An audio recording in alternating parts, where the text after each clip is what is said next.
In a quiet little neighborhood nestled between rolling hills and tree-lined streets, life moved at a gentle pace.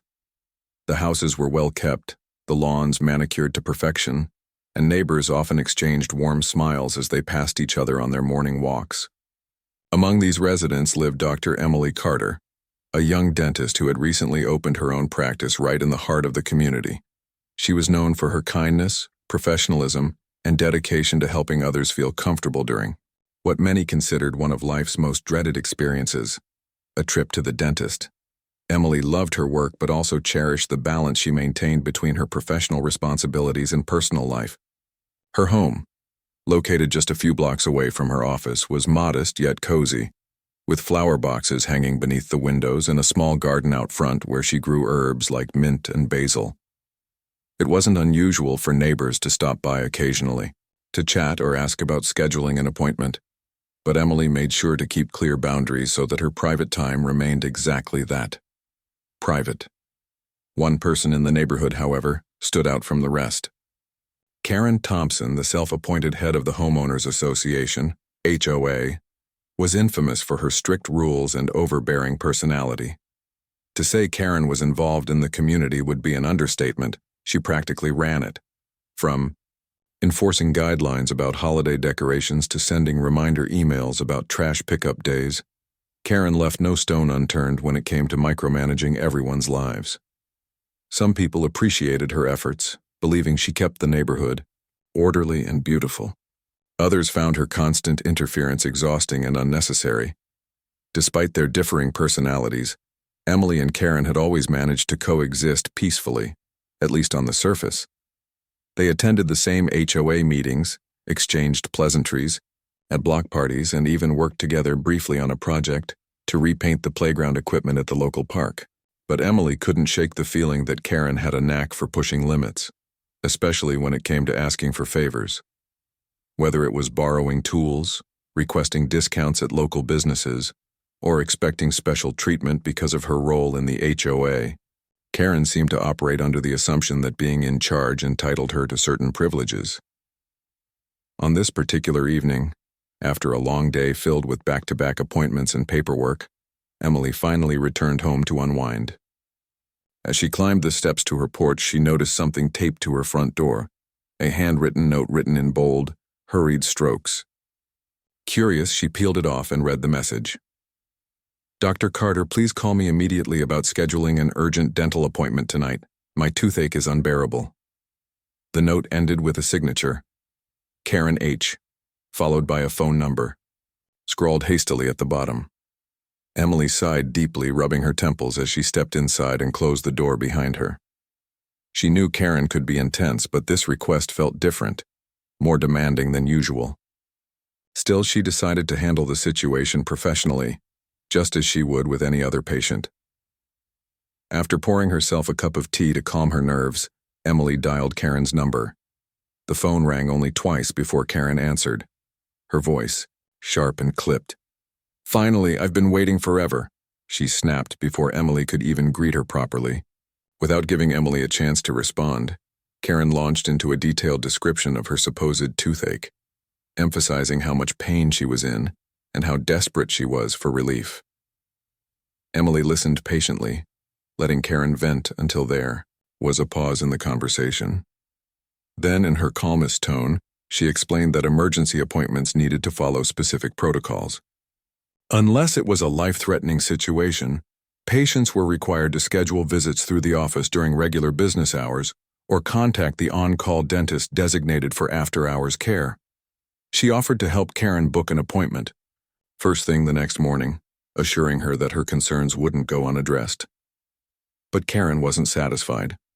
Her voice rose several octaves as she began arguing that Emily owed her special consideration, not only because they were neighbors, but also because Karen had previously approved some minor renovations for Emily's house. "You should know. Better than to turn your back on someone who's helped you," Karen said sharply, her words dripping with accusation. Emily took a deep breath, choosing her next words carefully. "I appreciate everything you've done for me in the past, Karen, but my availability outside of work hours has to remain consistent for all patients. I hope you understand." Karen didn't understand, or perhaps she simply chose not to. After a tense silence, she muttered something under her breath about entitled millennials and abruptly hung up the phone.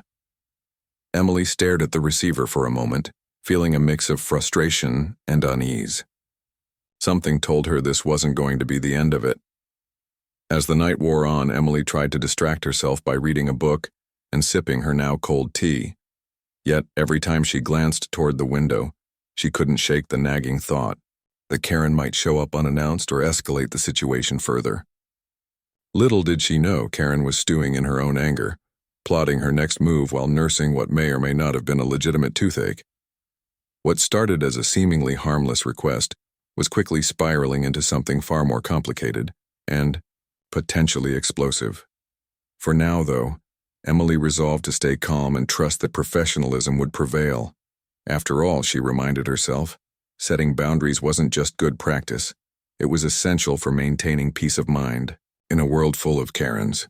The next morning, Emily woke up with a sense of unease lingering in the back of her mind. She had hoped that Karen's late-night call would be forgotten by the time the sun rose, but deep down, she knew better. Karen wasn't someone who let things go easily, especially when she felt wronged, or even mildly inconvenienced. As Emily sipped her coffee and stared out the kitchen window at the dew-covered grass, she couldn't help but replay their conversation in her head. Karen's tone had been sharp, almost accusatory, as if Emily had personally insulted her by refusing to bend the rules. Still, Emily reminded herself that she had done nothing wrong. Her practice operated on clear guidelines designed to ensure fairness for all patients. Emergency cases were handled promptly, of course, but scheduling appointments during off hours required coordination with the on-call dentist or waiting until the office reopened. It wasn't personal, it was professional protocol. And yet, something about Karen's reaction told Emily that this wouldn't blow over quietly. Later that day, as Emily prepared for another busy schedule at her dental clinic, she decided to send Karen a follow-up text just to smooth things over. The message was polite and concise.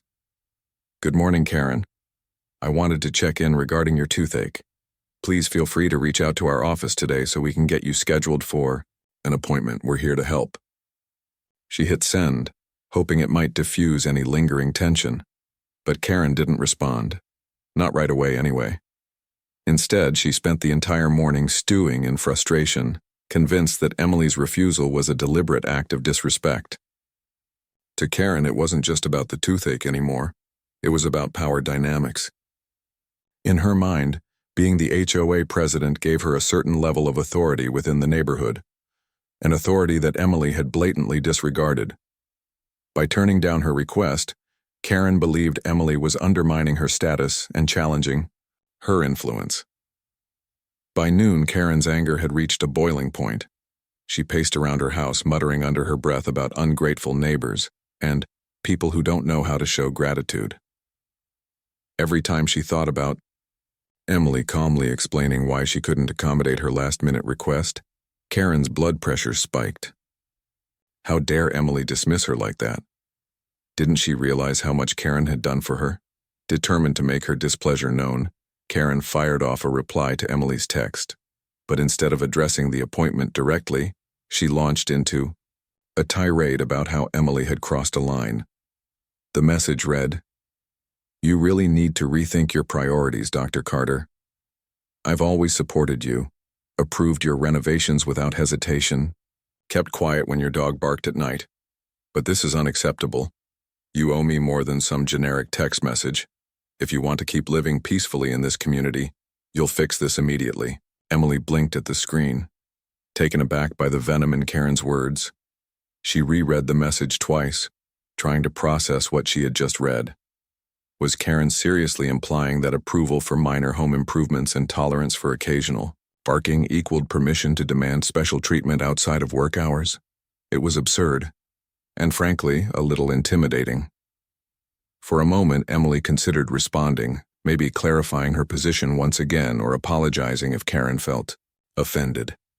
But then she remembered something important. Engaging further might only escalate the situation.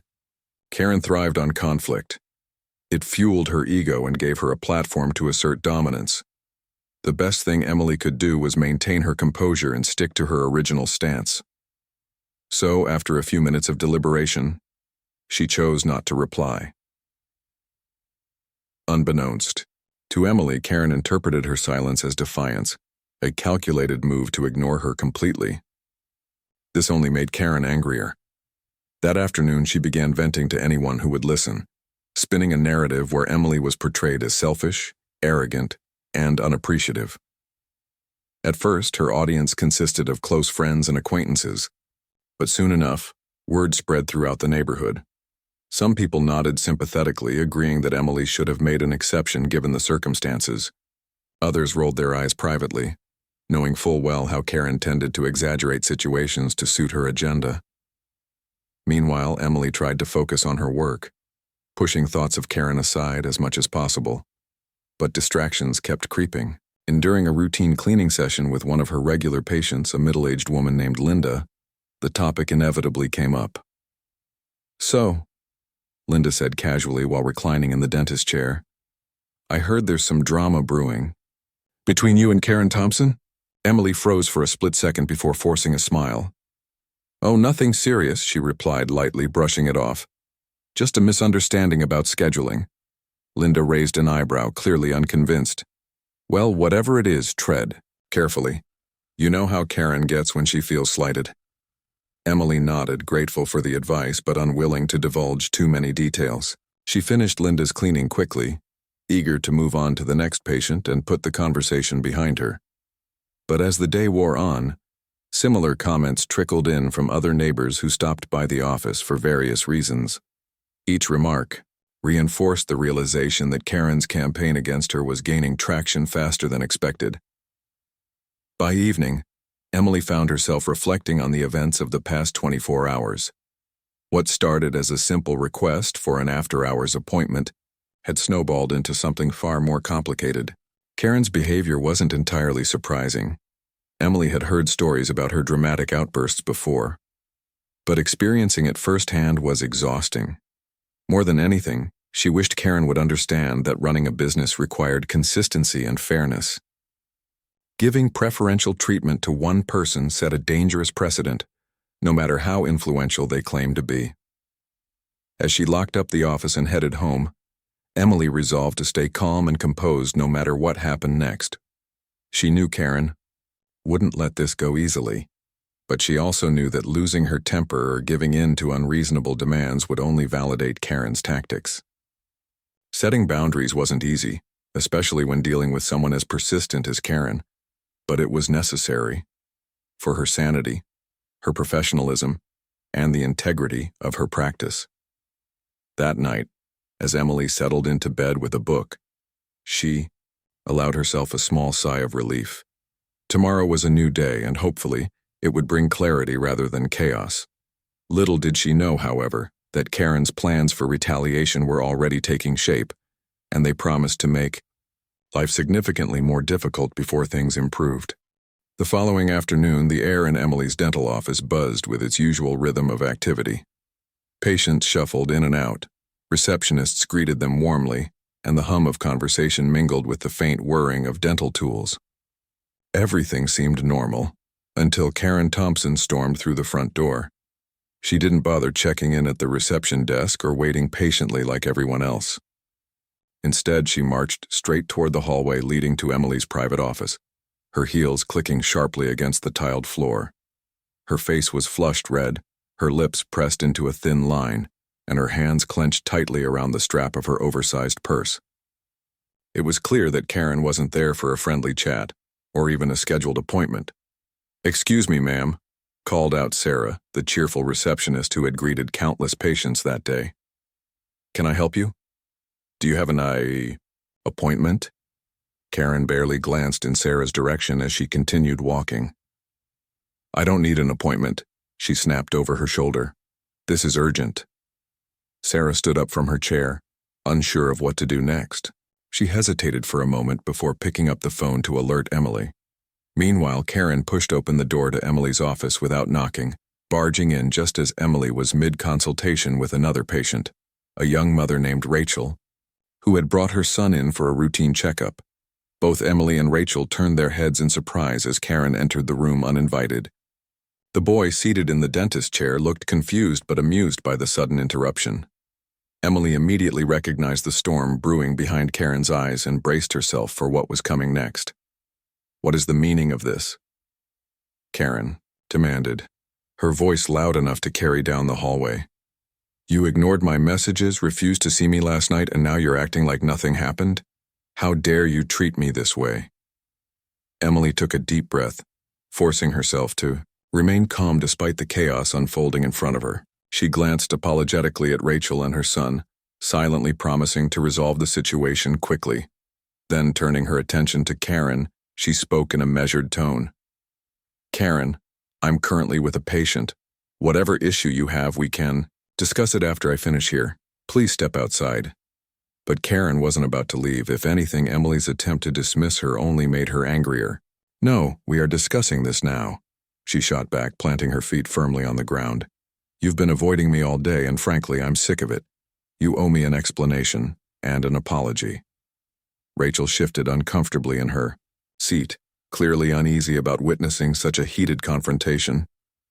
Her son fidgeted in the dentist chair, glancing nervously between the adults.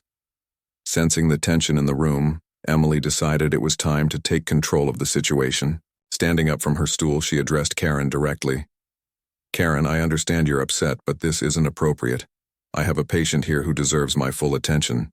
If you don't leave now, I'll have no choice but to call security." Her voice remained steady, though there was a firmness in her tone that left no room for argument. For a brief moment, Karen hesitated. Perhaps she realized she had gone too far, or maybe she simply needed a second to recalibrate her approach. But then instead of backing down, she doubled down.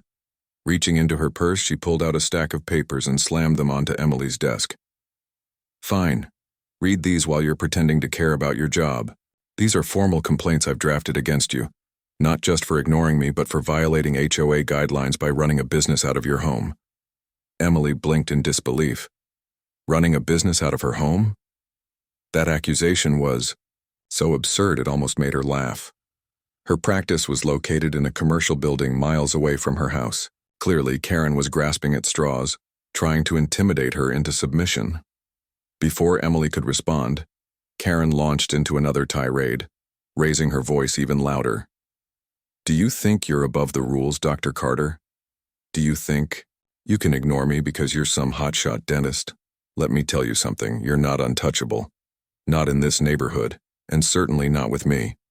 By now, the commotion had drawn the attention of everyone in the waiting area. Patients craned their necks to see what was happening, while staff members exchanged worried glances. Even Sarah, who had initially tried to stop Karen at the front desk, hovered nearby, unsure whether to intervene further. Emily knew she couldn't let this spectacle continue. Not only was it unprofessional, but it was also causing unnecessary distress for her patients. Turning to Rachel, she offered a reassuring smile. "I'll be right back. I promise this won't take long." Then, stepping closer to Karen, she said firmly, "You need to leave now." Karen crossed her arms defiantly. "Make me," she challenged, her voice dripping with sarcasm. That was the final straw. Emily picked up the phone on her desk and dialed the number for building security. Within minutes, 2 uniformed guards arrived, ready to escort Karen out of the premises. When they approached her, Karen's demeanor shifted dramatically. Gone was the fiery anger. In its place was indignation mixed with panic. "You're making a huge mistake," she hissed at Emily as the guards gently but firmly guided her toward the exit. "Mark my words, you'll regret this." As Karen disappeared through the doorway, the entire office fell silent. For a few seconds, no one moved or spoke. Then, slowly, life began to return to normal. Patients resumed flipping through magazines in the waiting area, and staff members went back to their tasks. Emily exhaled deeply, feeling a mix of relief and exhaustion wash over her. Returning to Rachel and her son, she apologized profusely for the disruption. "I'm so sorry about that," she said sincerely. "Please know that this kind of behavior is completely unacceptable, and I'll do everything I can to ensure it doesn't happen again." Rachel nodded understandingly. "It's okay," she replied. "We all deal with difficult people sometimes. You handled it well." Though Rachel's words were kind, Emily couldn't shake the lingering unease in her chest. She knew Karen wouldn't let this go quietly. In fact, she suspected this was only the beginning of a much larger ordeal. As she finished the checkup and sent Rachel and her son on their way, Emily resolved to stay vigilant and prepared for whatever came next. Later that evening, as Emily locked up the office and headed home, she replayed the day's events in her mind. While she was proud of how she had maintained her composure during the confrontation, she couldn't deny that Karen's actions had shaken her.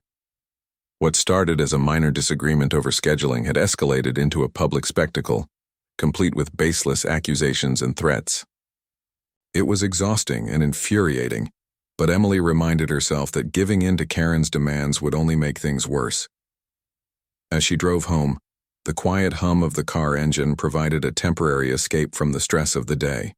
But deep down, Emily knew she couldn't afford to relax just yet. Tomorrow would bring new challenges and she needed to be ready to face them head on. One thing was certain: Karen Thompson had declared war, and Emily was determined not to back down. The fallout from Karen's dramatic exit at the dental office spread like wildfire through the neighborhood. By the time Emily returned home that evening, whispers about the incident had already reached every corner of the community. Neighbors who hadn't been directly involved in the confrontation were eager to share their opinions, dissecting every detail they'd heard secondhand, or sometimes third or fourth hand. Some sympathized with Emily, praising her professionalism and restraint. Others sided with Karen, believing she had been unfairly treated and deserved better as both a neighbor and an HOA leader. Karen, however, wasn't satisfied with simply being the talk of the town. She was determined to turn the tide in her favor, convinced that Emily's refusal to bend to her demands warranted retaliation. That night, as she sat at her kitchen table surrounded by papers and half-empty cups of coffee, Karen devised what she believed would be the ultimate plan to teach Emily a lesson. Her strategy? File a formal complaint against Emily with the HOA board, alleging that she had violated neighborhood codes by operating a business out of her home, a claim so baseless it bordered on ridiculous. The next morning, Karen arrived. At the monthly HOA meeting, armed with her stack of documents and a rehearsed speech designed to sway the other members to her side. As she stood up to present her case, she painted a vivid picture of Emily as someone who flouted rules and disrespected authority. "This isn't just about me," Karen insisted, pacing back and forth for dramatic effect. "It's about setting a precedent. If we allow one person to break the rules without consequences, where does it end? Are we going to let people turn our quiet residential streets into commercial zones?" To Karen's surprise and growing frustration, the rest of the board wasn't as easily swayed as she had anticipated. One member raised his hand skeptically. "Karen, I'm not sure I follow. Dr. Carter's practice is located in a commercial building several miles away. How exactly is she violating any guidelines related to running a business from her home?" Karen faltered for a moment, but quickly recovered. "Well, it's not just about the location of her practice. It's about the principle.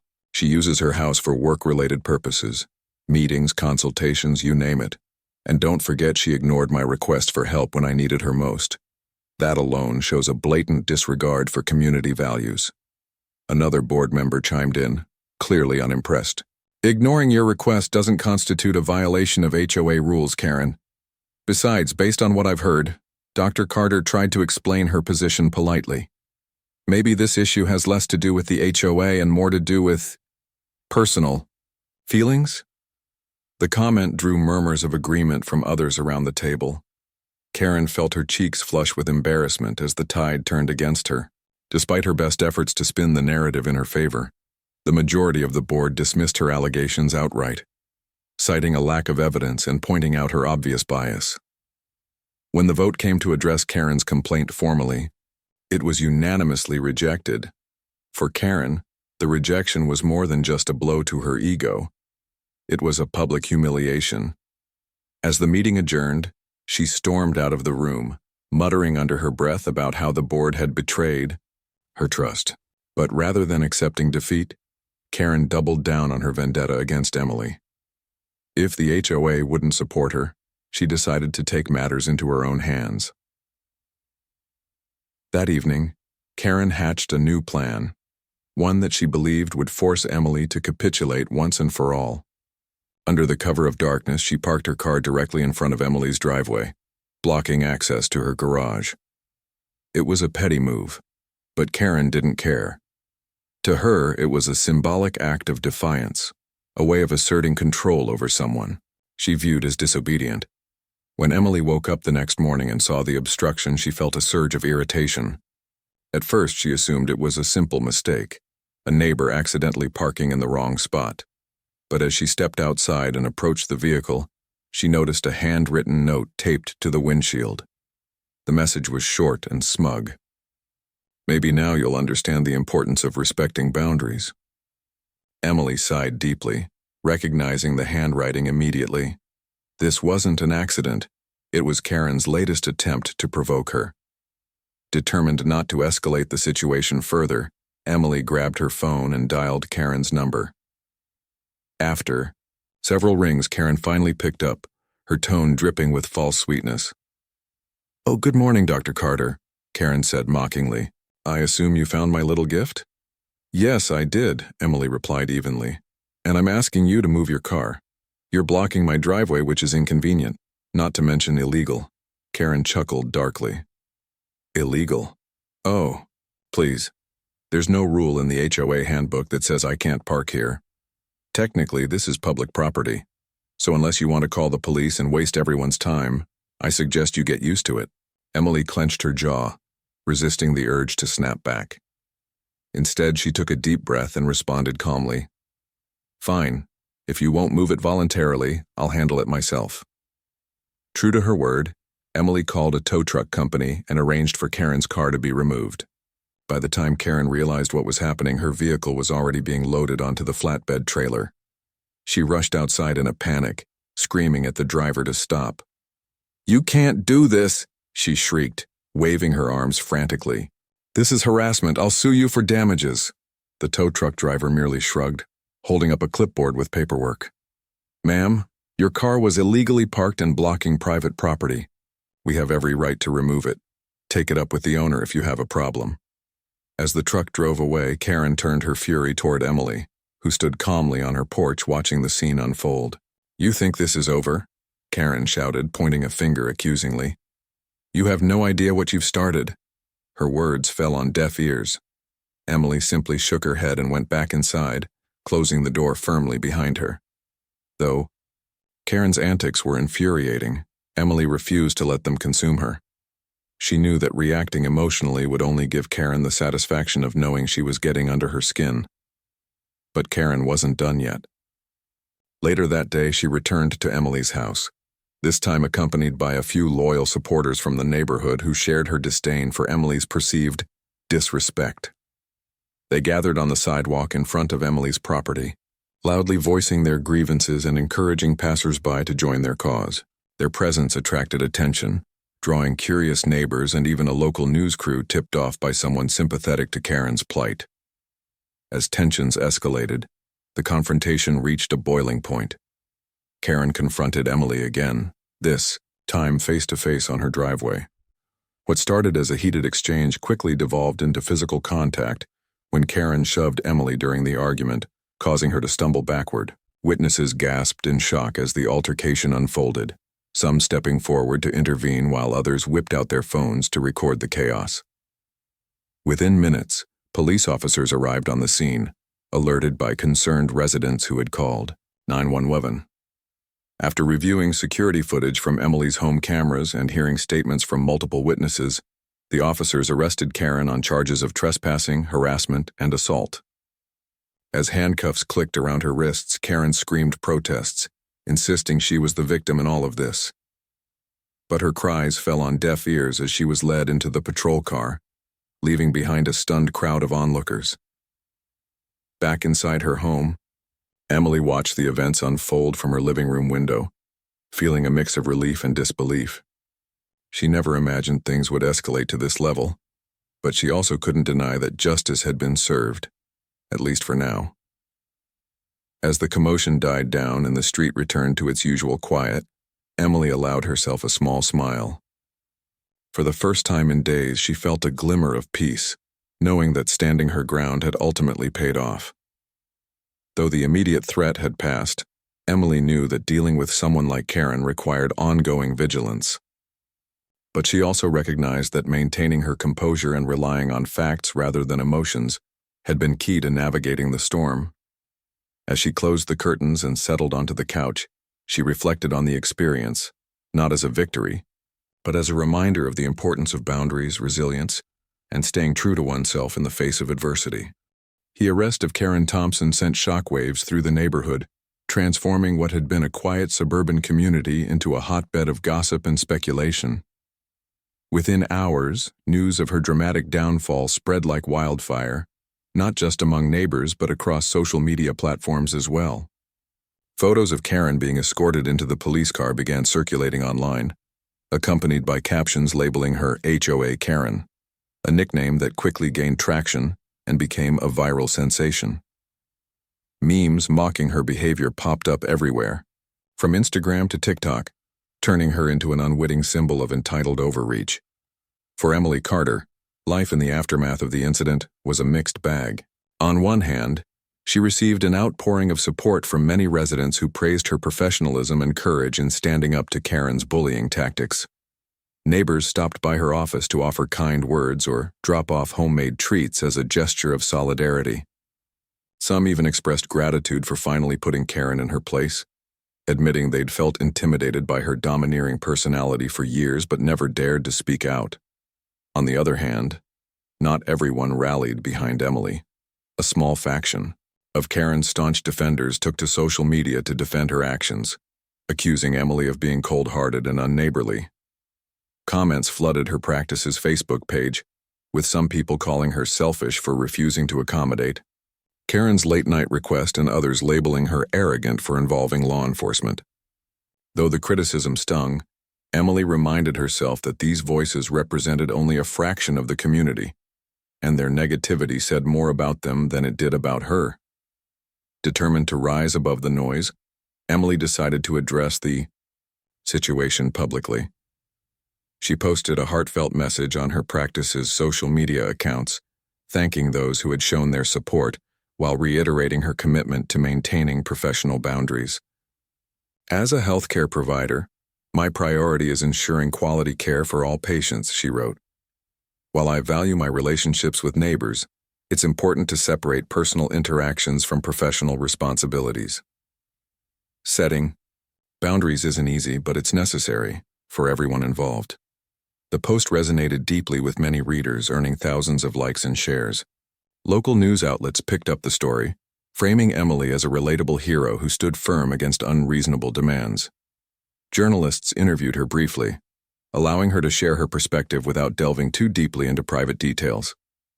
When asked how she managed to stay calm throughout the ordeal, Emily smiled modestly and said, "I focused on doing what was right, not just for me, but for my patients and the community as a whole."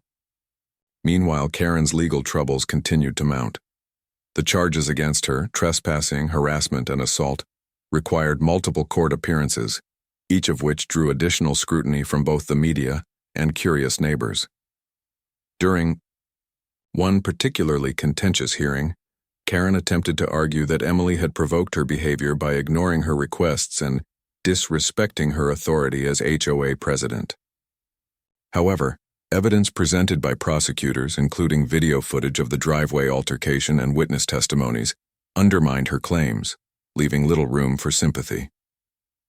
As the weeks dragged on, Karen's reputation suffered irreparable damage. Once admired, or at least tolerated for her dedication to keeping the neighborhood pristine, she now faced constant judgmental stares whenever she ventured outside. Former allies distanced themselves, unwilling to be associated with someone whose name had become synonymous with pettiness and entitlement. Even her closest friends grew weary of her relentless complaints about how unfairly she had been treated. Eventually, Karen realized she could no longer endure the hostile environment she had inadvertently created for herself. In a move that surprised no one, She put her house on the market and relocated to another town within months of the incident. Though she left quietly, rumors swirled about where she had gone and whether she would attempt to reinvent herself elsewhere. Some joked that wherever Karen ended up, her new neighbors should brace themselves for round 2 of HOA Karen. With Karen gone, the neighborhood began to heal. The HOA board held a special meeting to elect a new president, choosing someone widely regarded as fair-minded and collaborative. Under the new leadership, tensions eased, and residents found themselves enjoying a renewed sense of camaraderie. Block parties resumed, flower beds flourished, and conversations shifted away from drama toward more lighthearted topics. For Emily, life returned to its familiar rhythm, but with one key difference. She emerged from the experience stronger and more confident than ever before. Dealing with Karen had tested her patience, resilience, and ability to navigate conflict, but it also reinforced her belief in the importance of staying true to her values. She implemented stricter policies at her practice regarding unscheduled visits and installed additional security measures at home, ensuring she was better prepared to handle any future challenges. Reflecting on everything that had transpired, Emily couldn't help but feel a sense of gratitude. Though the ordeal had been exhausting and emotionally draining, it had taught her valuable lessons about setting boundaries, seeking support when needed, and trusting her instincts. It had also reminded her of the power of community, a force capable of uplifting individuals during difficult times while holding accountable those who sought to disrupt harmony. One evening, as Emily sat on her porch watching the sunset paint the sky in hues of orange and pink, she thought about how far she had come since that fateful night when Karen's handwritten note first appeared on her door. What started as a minor inconvenience had spiraled into something far greater, a test of character that ultimately strengthened her resolve and deepened her connection to the neighborhood. In the distance, children laughed as they played tag. In the cul-de-sac, their voices mingling with the chirping of crickets. Somewhere nearby, a dog barked cheerfully, and the faint aroma of grilled dinner wafted through the air. Life in the neighborhood had returned to normal, or perhaps something even better, a quieter, kinder version of itself, free from the shadow of Karen's overbearing presence. As Emily leaned back in her chair, sipping a cup of tea and letting the peaceful ambiance wash over her, she allowed herself a small smile. For all the chaos Karen had caused, one thing was certain: she had unintentionally brought the community closer together. And for that, Emily was grateful.